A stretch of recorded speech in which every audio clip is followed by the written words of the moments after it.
Allahu Akbar, Allahu Akbar, Allahu Akbar. Alhamdulillahil azimil akbar. Khalaqal kauna wa dabbar. Khalaqal insana fa'alahu thumma akbar. Wa arsala ar-rusula wa akbar. Wa anzala al-Qur'ana al-karima fihi al-'izat wal-'ibar. فهدى وأحلى وأمر ونهى وزجر فقال في سورة الكوثر إنا أعطيناك الكوثر فصل لربك وانحر إن شانئك هو الأبتر. أشهد أن لا إله إلا الله وحده لا شريك له صدق وحده ونصر عبده وأعز جنده وهزم الأحزاب وحده. وهو القائل سبحانه يوم يصعدون في النار على وجوههم ذوقوا مس سقر إن كل شيء خلقناه بقدر وما أمرنا إلا واحدة كلمح بالبصر. وأشهد أن سيدنا ومولانا محمدا عبده ورسوله وهو خير البشر وصاحب الحوض الكوثر. اللهم صل وسلم وبارك وكرم ومجد وعظم على سيدنا ومولانا محمد وعلى آله المطهر وعلى من صاحبه وآثره ورفضه وعلى التابعين لهم بإحسان في كل أثر إلى يوم المحشر. أما بعد فيا أيها المسلمون المعتكفون رحمة الله أوصيكم ونفسي بتقوى الله فقد فاز المتقون. فاتقوا الله يا عباد الله لعلكم تفلحون. فاتقوا الله يا عباد الله ولا تموتن إلا وأنتم مسلمون.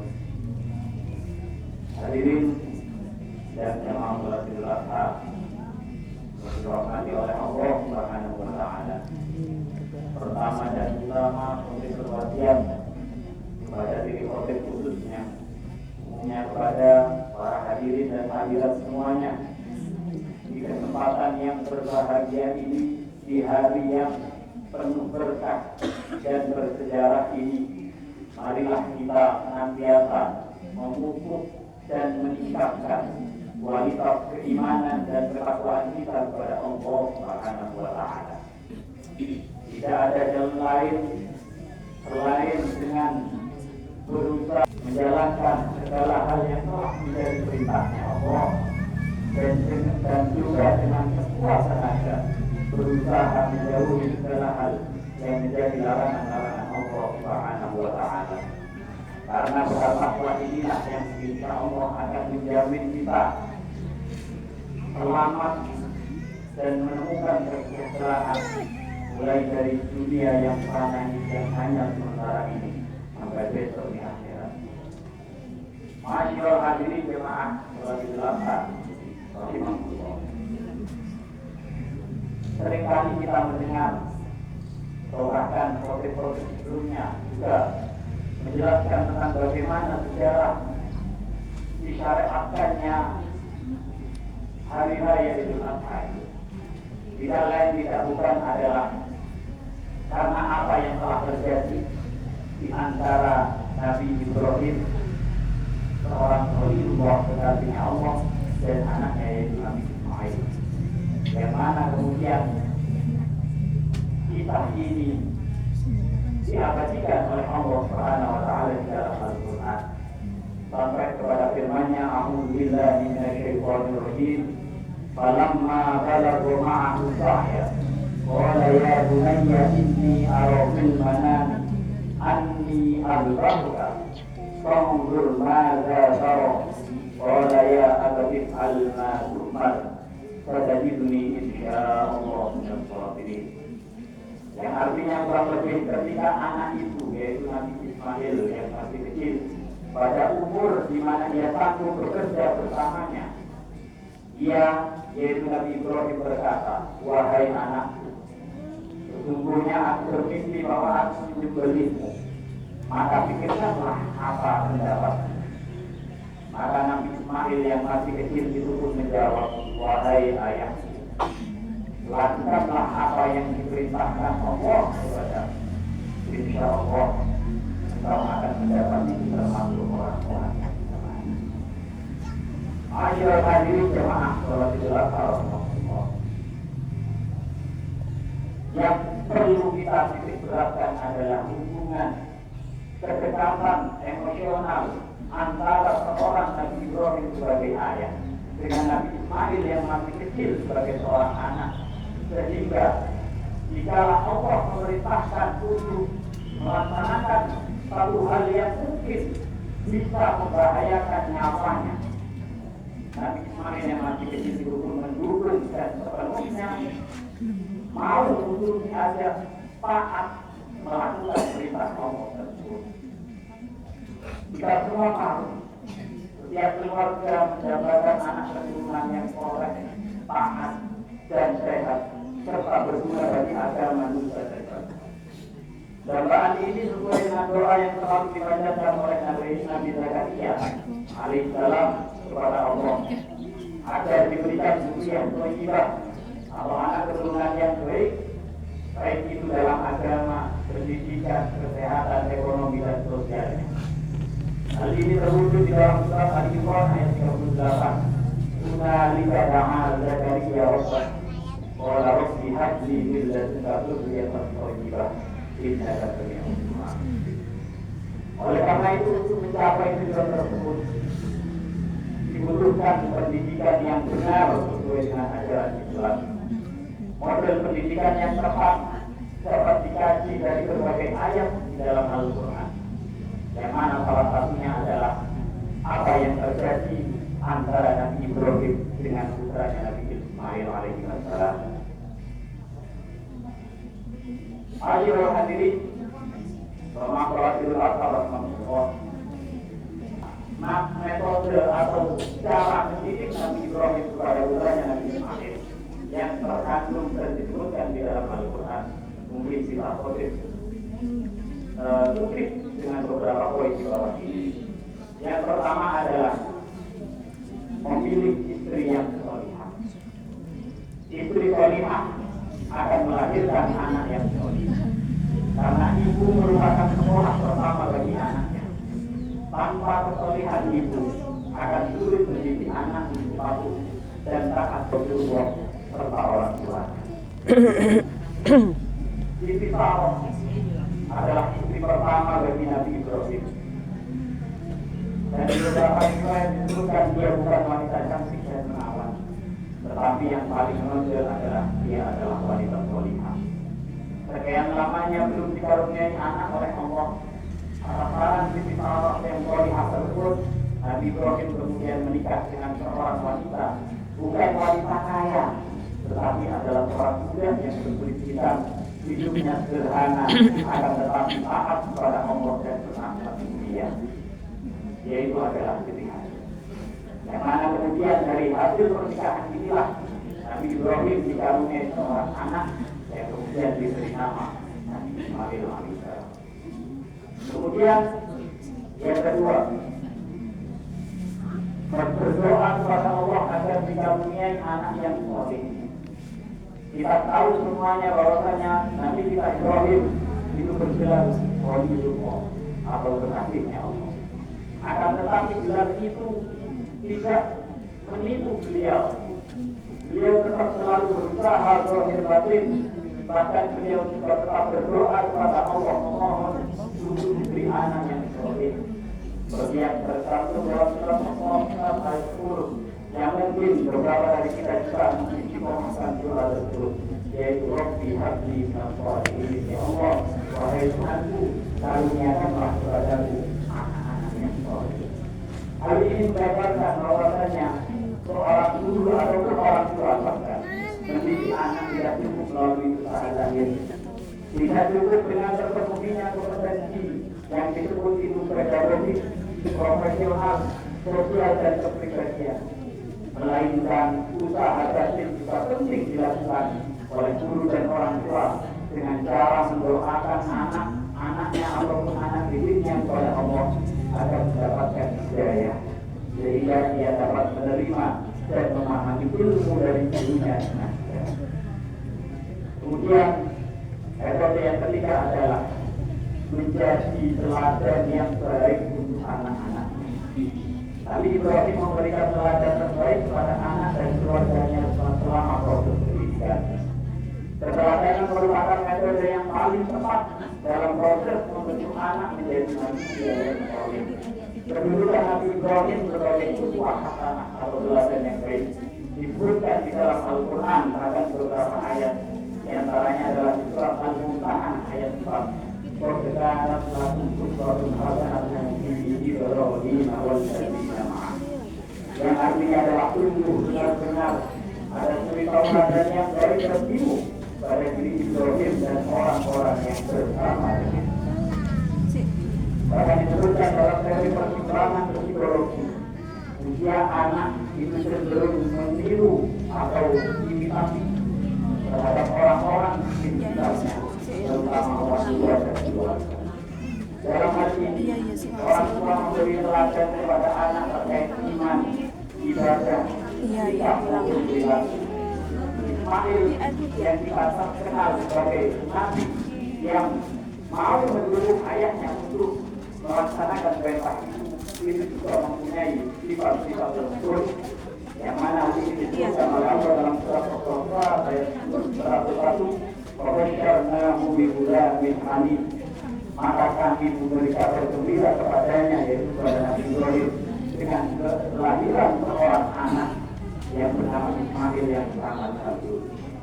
Kenapa kemudian Nabi Ibrahim mempunyai anak yang halim, yang bijaksana juga bagus? Itu karena ayahnya juga mempunyai sifat-sifat tersebut yang mana oleh Allah juga disebutkan di dalam Al-Quran dalam surat Hud ayat 75. Inna Ibrahim lahalimun awwahun munib. Sungguhnya Ibrahim benar-benar penyantun, pemiba, lagi suka kembali kepada Allah Subhanahu wa Ta'ala. Allahu Akbar, Allahu Akbar, Allahu Akbar. Masyaallah hadirin, cara pendidikan yang dilakukan oleh Nabi Ibrahim kepada putranya Nabi Ismail yang keempat adalah memilih lingkungan yang baik. Nabi Ibrahim memilihkan lingkungan yang kondusif untuk membangun perkembangan mental, spiritual dan moralitas anak. Setelah dihajar melahirkan Ismail, Nabi Ibrahim mengantar mereka berbuat ke tanah Mekah yang kemudian sekarang kita kenal dengan Mekah. Seraya mendoakan agar tempat itu berkahi dan baik untuk perkembangan anak. Hal ini diabadikan oleh Allah di dalam surat Ibrahim ayat 37. Allah berfirman, Rabbana inni asqaltu min dzurriyyati biwadin ghairi dzi zar'in 'inda baitikal muharram. Rabbana liyuqimus shalah faj'al afidatan minan nasi tahwi ilaihim warzuqhum minas thamarati la'allahum yashkurun. Yang artinya kurang lebihnya Tuhan kami, sesungguhnya aku telah menempatkan sebagian keturunanku di lembah yang tidak ada tanamannya, yang berada di sisi rumahmu di Baitullah yang Yerusalem. Wahai Tuhan kami, demikian itu kami lakukan agar mereka melaksanakan sholat. Maka jadikanlah hati sebagian manusia cenderung kepada mereka dan anugerahilah mereka rezeki dari buah-buahan. Mudah-mudahan mereka bersyukur. Orang tua memantau perkembangan anaknya di rumah, sekolah dan lingkungan sekitar dengan memilihkan lingkungan yang baik untuk menunjang pendidikan anaknya. Oleh karena itu, sebagai orang tua yang mempersiapkan generasi-generasi yang soleh, kita juga harus pandai-pandai memilihkan lembaga-lembaga dan lingkungan yang baik untuk mendidik generasi soleh. Masyaallah hadirin jemaah sholat Idul Adha rahmatullah. Apa yang dilakukan oleh Nabi Ibrahim kepada putranya Ismail yang kelima adalah menjadi orang tua yang komunikatif dan demokrasi. Ibrahim tidak memaksakan kehendak kepada anaknya dalam proses pendidikan, kecuali dalam hal yang bersifat prinsip atau taat dalam ibadah. Nabi Ibrahim takut sebagai seorang tua yang dihormati dan diidolakan oleh anaknya. Hal ini terdapat dalam kisah dialog Ibrahim dengan Ismail terkait perintah Tuhan untuk menyembelih Ismail yang disebutkan ayatnya di awal surah. Kemudian metode yang keenam adalah melibatkan anak dalam melakukan kebaikan atau dalam melaksanakan ibadah. Hal ini ditunjukkan dengan adanya Nabi Ibrahim mengajak anaknya untuk membangun rumah Ka'bah yang telah rusak karena peristiwa banjir sebelumnya. Ajakan Ibrahim mengajarkan kepedulian, menanamkan rasa memiliki dan tanggung jawab kepada anak terhadap pemeliharaan dan pengembangan Ka'bah sebagai rumah ibadah bagi umat yang beriman. Hal ini sudah diaturkan oleh Allah di dalam surat Al-Baqarah ayat 125. Wa idh ja'alnal baita masabatan lin-nasi wa amna wattakhidhu min maqami Ibrahim musalla wa ahidna Ibrahim wa Ismaila an tahira baitiya lil-qanitin wal 'akifin wal ruk'i sujud. Yang artinya adalah ingatlah ketika kami menjadikan rumah itu yaitu Ka'bah tempat berkumpul dan tempat yang aman bagi manusia. Ingatlah ketika aku katakan jadikanlah sebagian makam Ibrahim sebagai tempat sholat. Ingatlah ketika kami wasiat kepada Ibrahim dan Ismail, bersihkanlah rumahku untuk orang-orang yang tawaf, yang itikaf, serta yang rukuk dan sujud. Ma'asyiral hadirin rahimakumullah, cara yang kedua adalah mempersiapkan anaknya sejak dini untuk menjadi pemimpin. Nabi Ibrahim selalu berdoa agar diberikan keluarga dan anak keturunan yang bersifat qurrata a'yun atau menjadi penyejuk mata hati dan menjadi imam atau pemimpin bagi orang lain yang bertakwa. Seperti yang telah diabadikan oleh Allah dalam surat Al-Furqan ayat 74. Walladzina yaquluna rabbana hab lana min azwajina wa dhurriyyatina qurrata a'yun waj'alna lil muttaqina imama. Dan orang-orang yang berkata, wahai Tuhan kami, anugerahkanlah kepada kami penyejuk mata dari pasangan dan keturunan kami, serta jadikanlah kami sebagai pemimpin bagi orang-orang yang bertakwa. Kemudian cara yang kedelapan, ma'asyiral hadirin rahimakumullah, yaitu dengan mencintai anak karena Allah. Nabi Ibrahim mencintai Nabi Ismail tidak melebihi cintanya kepada Allah.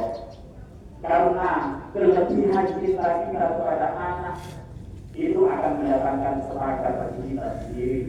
Bagaimana yang telah diperingatkan oleh Allah di dalam surat Al-Baqarah ayat 24. Qul in kana aba'ukum wa abna'ukum wa ikhwanukum wa azwajukum wa 'ashiratukum wa amwalun iqtaraftumuha wa tijaratun takhshawna kasadaha wa masakin tardawnaha ahabba ilaikum minallahi wa rasulihi wa jihadin fi sabilihi fatarabbasu hatta ya'tiyallahu bi amrihi wallahu la yahdil qawmal fasiqin.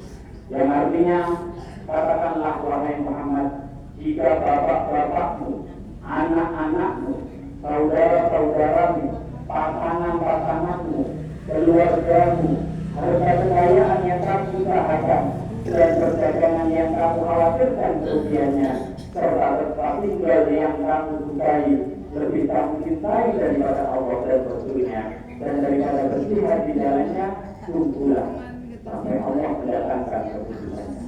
Allah tidak memberi petunjuk kepada kaum yang fasik. Dan kewajiban utama orang tua kepada anak adalah memberikan pendidikan akidah, pendidikan ibadah, dan pendidikan agar selamat dari api neraka. Karena kita, para suami khususnya, di dalam Al-Quran sudah dibebani satu tugas yang mana tugas ini tidak mudah, yaitu sebagaimana yang disebutkan dalam surat At-Tahrim ayat 6.